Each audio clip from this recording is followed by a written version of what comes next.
Hello friends, welcome back to my Inovar channel. আশা করি আপনারা সবাই ভালো আছেন, আমিও ভালো আছি। তো আজকে আমি আবার সারাদিনের ডেইলি অ্যাক্টিভিটিসটা আপনাদেরকে তুলে ধরছি। তো আপনারা আমার ভিডিওটি শেষ পর্যন্ত দেখুন এবং এনজয় করুন। তো আজকে সকালে উঠে আমরা রুটি এবং ডিম পোচ, আমি ডিম পোচ খেতে খুব ভালোবাসি, একটু ডিম পোচ করলাম এবং রুটি করলাম। তো ব্রেকফাস্টে আমরা রুটি ডিম পোচ করলাম, আর আমার ছেলে মেয়েরা ম্যাগি খেতে ভালোবাসে, তাই ওরা ম্যাগি খেলো। এবং তারপর আমি রান্নায় নেমে গেলাম। যদিও আজকে আমার ডোমেস্টিক হেল্পার এসছে, তো সে আমাকে হাতে সব গুছিয়ে টুচিয়ে দিয়েছে এবং আমি রান্নাটা চট করে নিলাম, কারণ এখন আমি টিউশনসের জন্য বেরোবো। তাই আমি খুব তাড়াতাড়ি করে রান্না করে নিলাম এবং 12টার দিকে আমি টিউশনসের জন্য বেরিয়ে যাব।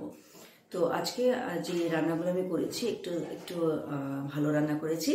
তো আজকে একটু চিকেন খুব ভালোভাবে কষা করেছি এবং ডাল করেছি এবং বাঁধাকপি ভাজা বা তরকারি যেটা বলে সেটা করেছি।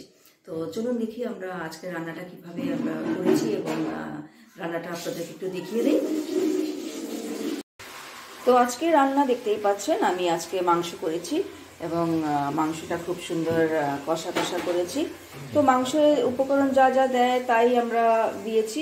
যেটা স্পেশালিটি যেটা আমি করি সেটা হচ্ছে আমি একটা মিক্স স্পাইসেস বানিয়ে রাখি, একটু গোলমরিচ দিয়ে, একটু জাবিত্রী এবং যে ফ্লাওয়ারটা থাকে, স্টার ফ্লাওয়ার থাকে, সেই সমস্ত, তারপরে তেজপাতা, একটু শুকনো লঙ্কা, এগুলোকে ড্রাই করে কড়াইয়ে ভেজে নিয়ে সেটার একটা মিক্সচার বানাই এবং সেই মিক্সচারটা আমি মাংসে ইউজ করি এবং তাতে খুব সুন্দর একটা অ্যারোমা আসে এবং মাংসটাও খুব খেতে ভালো হয়। তো সেটা আমি সবসময় করে থাকি এবং মাংসটা খেতে খুবই ভালো হয়। তারপরে আমি যেটা করেছি সেটা হচ্ছে ডাল। আমার ছেলে মেয়েরা ডাল ছাড়া একদমই খেতে পারে না, তো ডাল আমাকে করতেই হয়। সেই ডালটা আমি আজকে হালকা পাতলা করে প্রিপেয়ার করেছি। এবং তারপরে যেটা আমি রান্না করেছি সেটা হচ্ছে বাঁধাকপির তরকারি। তো বাঁধাকপির তরকারিটা যেটা ভাজা করেছি, তো ডালের সাথে এটা ভালোই লাগবে খেতে, তো সেটাও আমি করেছি। এবং পরে আমি খাবার আগে শসা কেটে নেব, শসা এবং গাজর, টমেটো, একটা স্যালাড, যেটা আমার খুবই প্রয়োজনীয় একটা খাদ্য, সেটা আমি সবসময় করি। তো সেটা আমি ঠিক খাওয়ার আগে সেটা করব, সেটাও আপনাদেরকে আমি তুলে ধরবো। হ্যালো ফ্রেন্ডস, এখন দুপুর 1:30 বাজে। তো আজকে আমি যা রান্না করেছি সেগুলো আজকে নিয়ে পরিবেশন করে আমরা খেতে বসেছি। আমার ছেলে অলরেডি খাওয়া স্টার্ট করে দিয়েছে। তো ভাতটাও আমার ছেলের মেখে দিতে হয়, তো সেভাবেই আমরা মেখে দিয়েছি। এবং মাংস খুব বেশি ভালোবাসে না সে, ডাল, চিপস, আলু ভাজা এগুলোই বেশি খায়। তো তাও আজকে আমরা ওকে মাংস দিলাম একটা, এবং খুব বায়না করছে যে এটা দিয়ে খাবে না, কিন্তু আমরা ফোর্স করছি যাতে সে এটা দিয়েই খায়, কারণ মাংস তো শরীরের জন্য দরকার, প্রোটিন দরকার। তাই আমরা ওকে বলছি যে তুমি খেয়ে নাও। তো এখন আমার ছেলে সেটা দিয়েই ভাত খাচ্ছে এবং আমি খুব সাধারণ অল্প একটু ভাত নিয়েছি, যেহেতু আমি ডায়াবেটিক পেশেন্ট, তাই আমি খুব বেশি ভাত খাই না। তো অল্প একটু ভাত নিয়েছি, সাথে অল্প একটা টুকরো মাংস নিয়েছি এবং একটু বাঁধাকপি নিয়েছি। তো এটা দিয়ে আজকে আমি খেয়ে উঠবো। তো বিকেলবেলা আবার আপনাদের সাথে দেখা হবে।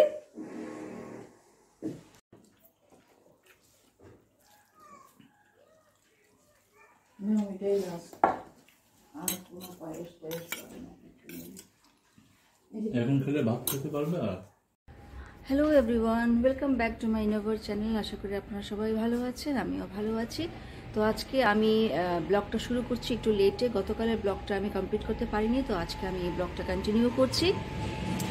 তো গতকাল আমি আপনাদেরকে তুলে ধরেছিলাম যে আমি সকাল থেকে কি অ্যাক্টিভিটি করেছি, কি রান্নাবান্না করেছি, এবং দুপুরবেলা আমার টিউশনস ছিল। টিউশনসের পরে আমি আমার হাজব্যান্ডের বাড়িতে এসেছি। আমার হাজব্যান্ড রাঘবপুরে থাকে, তো সেখানে আমরা শনি রোববার করে সাধারণত আসি। আমার স্কুল যখন অফ থাকে আমি তখনই আসি। আমার হাজব্যান্ড এখানে কাজ করে, তো আমি, আমার ছেলে, আমার মেয়ে প্রায় সময় শনি রোববার দেখে আমরা এখানে আসি। তো আজকে আমি আফটার টিউশন এখানে চলে এসেছি, তাই আজকে ভাবলাম যে আপনাদেরকে আমি একটু অন্যরকম কিছু তুলে ধরি। তো চলুন দেখি একটু শর্টভাবে আপনাদেরকে তুলে ধরি যে এই যে রাঘবপুরে যেখানে আমার হাজব্যান্ড থাকে সেটা দেখতে ঠিক কীরকম। তো প্রথমে আমি এন্ট্রান্সটা দেখিয়ে দিচ্ছি। ঘরটি খুব বড় এবং খুবই পুরনো ঘর, ভীষণ পুরনো ঘর এটা। তো আগেকার দিনের ব্রিটিশ আমলে যেসব ঘরগুলো ছিল সেই সব ঘরগুলো এভাবেই তৈরি ছিল এবং এরকমই একটা বড় ঘরে যেখানে 3টি বড় বড় room with kitchen, attach toilet, bathroom সবই আছে। এখানে বিরাট বড় বারান্দা আছে, দেখতে পাচ্ছেন এখানে বিরাট বড় বারান্দা আছে এবং সাথে পুকুর আছে। চলুন একটু পুকুরটাকে আমরা দেখে আসি। পুকুরে এখানে কালারফুল ফিশ, যেটাকে বলে অ্যাকুয়ারিয়াম ফিশ, এখানে চাষ করা হয়। তো আমি জানি না সেটা আপনাদেরকে ঠিকভাবে তুলে ধরতে পারবো কি না, তো আমি চেষ্টা করছি যাতে আপনাদেরকে সেটা দেখাতে পারি। এখানে দেখুন, এখানে পার্টিশন দিয়ে এখানে অ্যাকুয়ারিয়াম ফিশ যেটা চাষ করে এবং সেগুলো বিক্রি করে এখানে ভালো সেল হয় এগুলো। তো তাছাড়াও এখানে বড় মাছও এখানে ছাড়া হয়, যেগুলো বিক্রি করে এখানে ব্যবসা করে। তো আমরা এখানে যখনই আসি তখনই আমরা ফ্রেশ ফিশ খেতে পারি, তো সেটা আমাদের সৌভাগ্য। আর এখানে প্রচুর গাছপালা আছে। এখানে একটা ছোট্ট একটা অর্গানাইজেশন আছে যেখানে গ্রামে গঞ্জে যারা গরিব আছে তাদেরকে নিয়ে কিছু স্কিলস শেখানো হয়। তো বিভিন্ন অ্যাক্টিভিটি আছে এখানে করানো হয় এবং প্রচুর গাছপালা আছে। এবং দেখতেই পাচ্ছেন ঘরটা পুরো স্কুল ঘরের মতো, কিন্তু এটা একটা বিরাট বড় ঘর। সামনে আছে প্রিস্ট কোয়ার্টার, এখানে একটা ছোট্ট একটা উঠান আছে এবং এখানে বাইক রাখার একটা জায়গা আছে।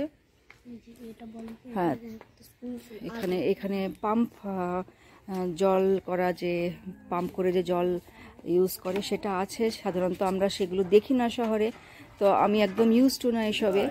তো তাও এখানে আসলে পরে আমি একটু ট্রাই করি, যেহেতু এটা আমি মনে করি যে একটা হাতের এক্সারসাইজ হয়, তাই আমি চেষ্টা করি সেটাকে করতে এবং জল একটু ক্যারি করতে। তো একটা স্পেশাল ডিফারেন্স আছে, সেটা করে আনন্দও পাই। তো আজকে আমরা একটা প্রেয়ার মিটিংয়ে গেছিলাম এবং প্রেয়ার মিটিংটা 40 days prayer meeting, death anniversary. তো সেখানে আমরা খাওয়া দাওয়া করেছি এবং এখন আমরা প্রায় 2টো বাজে, এখন আমরা ঘরে ফিরেছি। তো ঘরে একটু রেস্ট নেবার পরে বিকালে আমি আবার রান্নাবান্না করব, সেটা আপনাদেরকে অবশ্যই আমি তুলে ধরব। হ্যালো ফ্রেন্ডস, এখন সন্ধ্যাবেলা আমরা একটু চা বিস্কিট খেয়েছি, একটু পকোড়া খেয়েছি। কিনে এনেছি কারণ এখানে একটু বানানোর অসুবিধা আছে। রাঘবপুর যেখানে আমার হাজব্যান্ড থাকে সেটা একটা প্রিস্ট কোয়ার্টার, তো সেখানে সব সুবিধা নেই। আস্তে আস্তে করে আমরা সেই সুবিধাগুলো করে নেব। তো সেই জন্য ঠিক সব কিছু বানিয়ে খাওয়াটা একটু প্রবলেমেটিক হয়ে যাচ্ছে। তো যাই হোক, বিকালে আমরা চা বিস্কিট আর একটু পকোড়া কিনে এনে খেয়েছি এবং এখন আমার ছেলে পড়তে বসেছে। তো আমার ছেলে এখন পড়া নিয়ে ব্যস্ত। আমি ইংলিশ লিটারেচার দিয়েছি, সে এখন লার্ন করছে। লার্ন করার পরে একটু ম্যাথস করবে এবং তারপরে আমি অল্প সামান্য একটু আজকে রান্না করব, যেহেতু দুপুরবেলা বলেছি যে আমরা নিমন্ত্রণ খেতে গিয়েছিলাম। একজন 40 ডেজের প্রেয়ার মিটিংয়ের ইনভিটেশন ছিল, তো সেখান থেকে খেয়ে এসে আর সেরকম খিদে নেই পেটে। তো যাই হোক, রাতে তো কিছু খেয়ে ঘুমাতে হবে, তাই ভাবলাম যে সামান্য একটু ডাল মাখা করব এবং একটু বেগুন ভাজা করব আর ভাত করব, খেয়ে আমরা আজকে রাতে ঘুমিয়ে পড়ব। তো বন্ধুগণ, কালকে সকালে আবার আমি নতুন ব্লগ নিয়ে আসব। তো রান্নাটা আমি একটু হাইলাইট করে দেব, আপনারা আমার ভিডিওটি শেষ পর্যন্ত দেখবেন এবং ভিডিওটি যদি ভালো লাগে তাহলে প্লিজ আপনারা লাইক করুন, শেয়ার করুন এবং সাবস্ক্রাইব করুন। Thank you.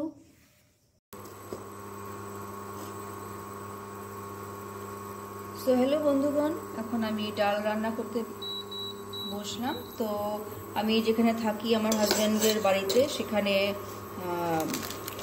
গ্যাস নেই, তাই আমাকে ইন্ডাকশনে রান্না করতে হয়। তো আমি ইন্ডাকশনে এখন আমি ডাল করব এবং বেগুন ভাজা করব আর ভাত করব। আজকে রাতের জন্য এতটাই আজকে করব, কারণ আর খেতে ইচ্ছে করছে না। আর এখানে বেশ ঠান্ডা, এই ঠান্ডার মধ্যে ঠিক খাওয়া দাওয়া পেটে হজম হচ্ছে না, তাই ভাবছি যে খুব হালকাই রান্না করে হালকাভাবে খাবো।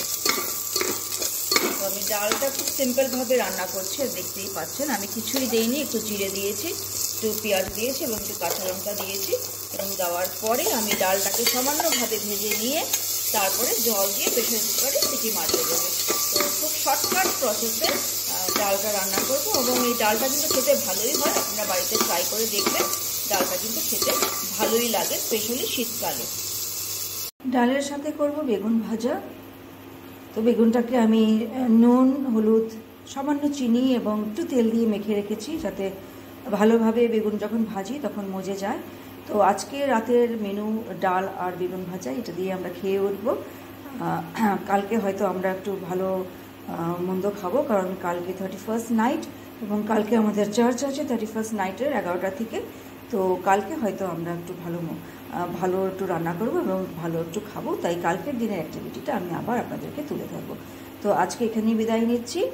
পরবর্তী এপিসোডে আমি আরও সুন্দর ব্লগ নিয়ে আসবো। প্লিজ আপনারা আমার ব্লগটা দেখুন, লাইক করুন, শেয়ার করুন এবং সাবস্ক্রাইব করুন। Thank you for watching my channel. Have a wonderful day.